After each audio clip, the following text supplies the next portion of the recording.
There's an enemy.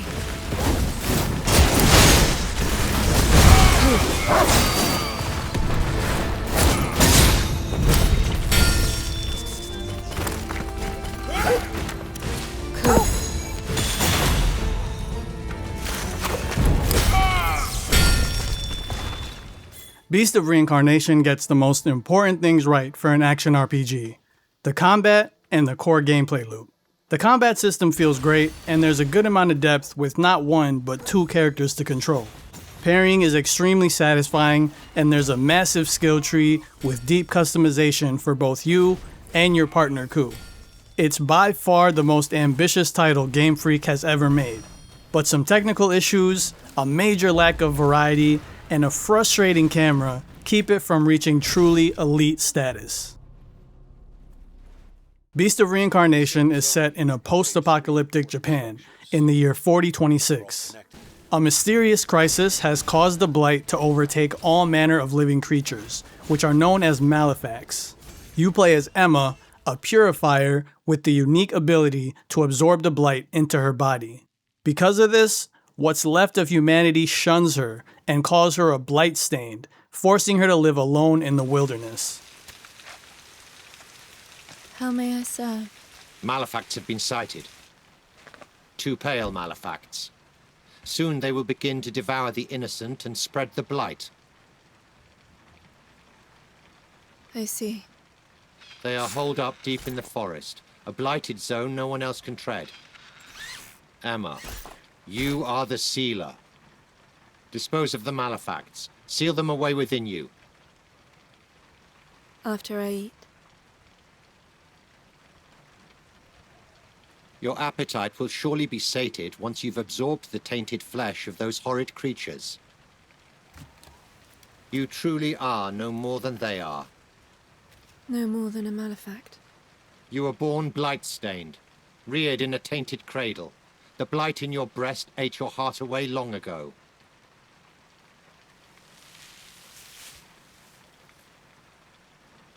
No heart, no humanity, no pity for your fellow malefacts. What's pity? Your appearance is the only reminder you were human. Eventually, this guy called the Administrator orders all purifiers to eliminate the Beast of Reincarnation, a mythical beast that returns every 100 years to bring calamity to the world. Emma sets off with Ku, who is also a malefact, but is somehow able to maintain control, along with their support crew, Brad and Kagura. They operate out of a mobile base called the Cleansewalker. Between missions, the Cleansewalker serves as your main hub, where you can chat with the crew, cook and grow your own food, or shower with Ku to wash off the blood and grime after a heavy fight.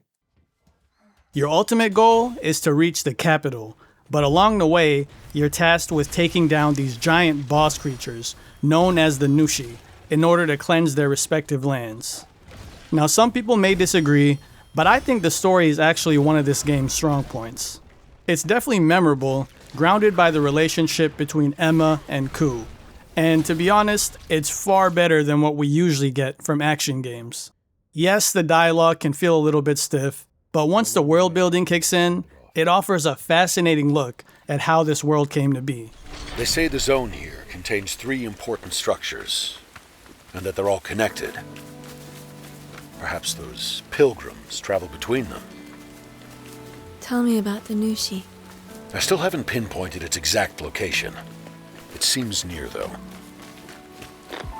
I don't want to spoil too much, but I think by the end of the game, everything is wrapped up pretty nicely, and I was genuinely invested in the story. The game is divided into chapters across medium to large size zones. Some of them are more open, while others are more linear. Exploration has a very heavy emphasis on verticality. Emma can use her vines as a grappling hook, or create platforms and use them as a bridge to cross gaps. You can also hold the jump button to boost yourself super high into the air, and the level design rewards exploration.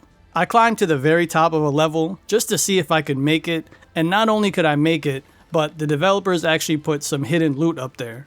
There's all sorts of little nooks and crannies and secret areas, where you can find resources to upgrade your base, new gear and equipment, and most importantly, the Dragon Shrines, which increase the amount of healing vials you can carry for every 10 of them that you find. Exploration is another one of this game's strong points.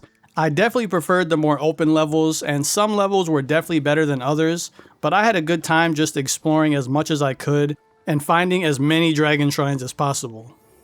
Combat revolves around the katana, which is the only weapon type in the game, aside from your bow and crossbow. Different swords have different effects like fire, shock, or poison. Matching your weapon type to enemy weaknesses is key, which feels kind of fitting coming from the creators of Pokemon. You can also customize Emma with armor or accessories that boost her stats or provide passive bonuses.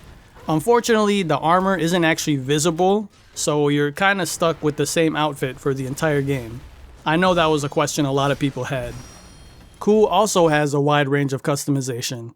In addition to his bloom arts, he has his own skill tree and can equip passive support abilities to heal Emma or throw bombs and ranged attacks automatically.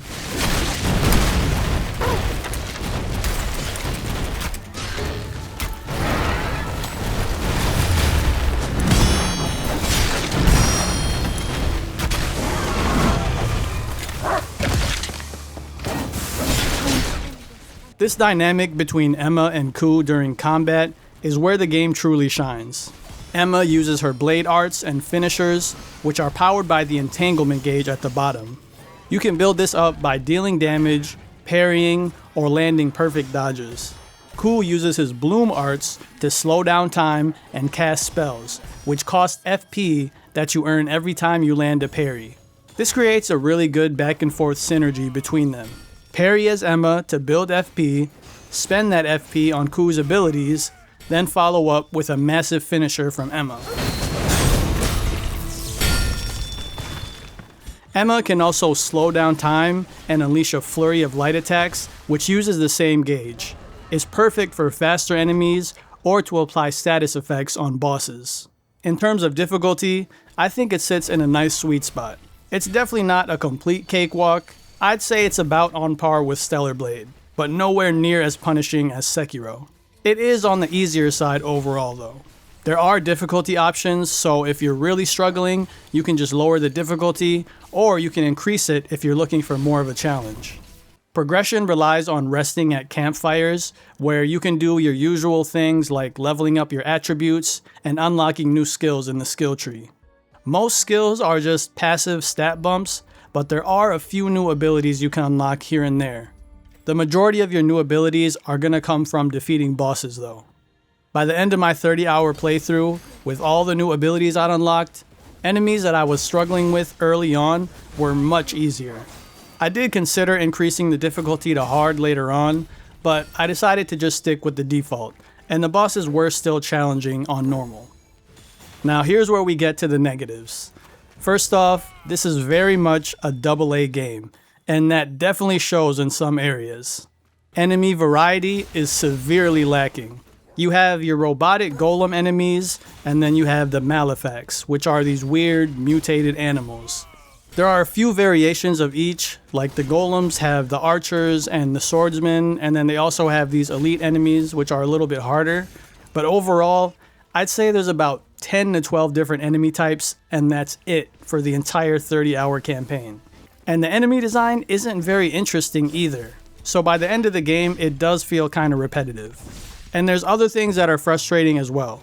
Bosses are recycled more times than I can count, and they all rely on just a handful of moves, similar to the normal enemies. I'd say the boss fights were just decent overall.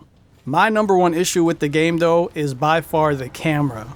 Now these giant bosses are definitely a spectacle, but the camera can be just atrocious at times due to their massive size and erratic movements.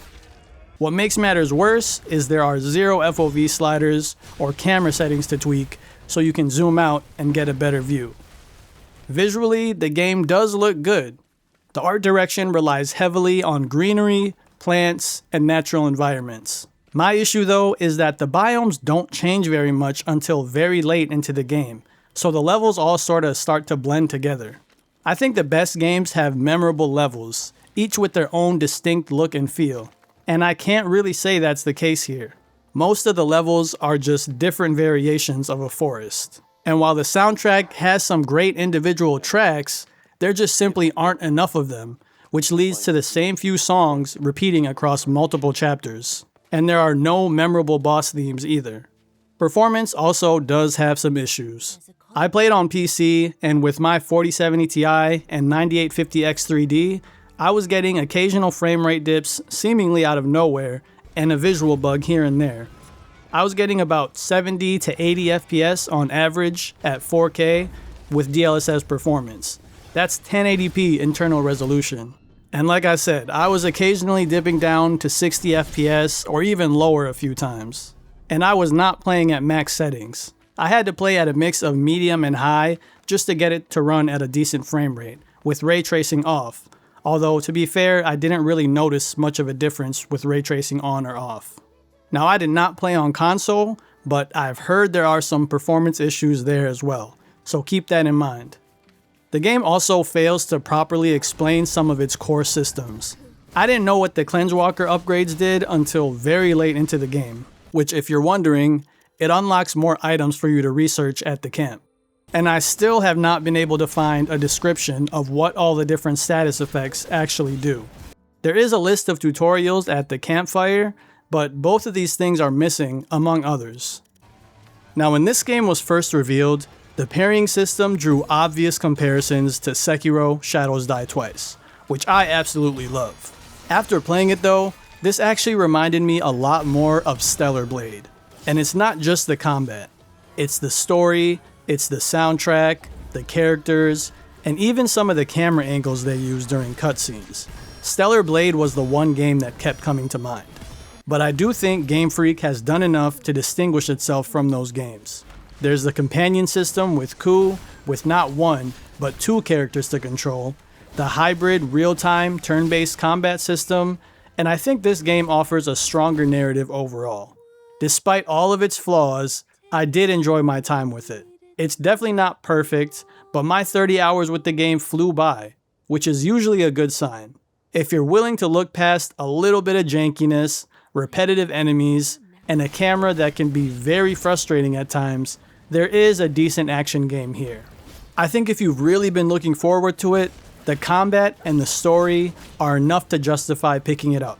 The $60 price tag is a little bit steep for what is clearly a AA game with some budget limitations, but I think it's still enjoyable enough, although waiting for a performance patch or two wouldn't be a bad idea. I think reviews are going to be harsh on this game, and even this one had a lot of negatives, but as a big action game fan, I still had a good time. As of right now, my final score for Beast of Reincarnation is a 7.5 out of 10. I considered giving it an 8, but decided against it mainly due to the technical issues. Now that's still not a bad score. It's not a terrible game by any means, but I think it still needs a little bit of time to cook. Anyway, that's my review for Beast of Reincarnation. Let me know your thoughts. Are you still going to pick this up? And let me know if you want to see more reviews like this in the future. Make sure to like and subscribe, and until next time.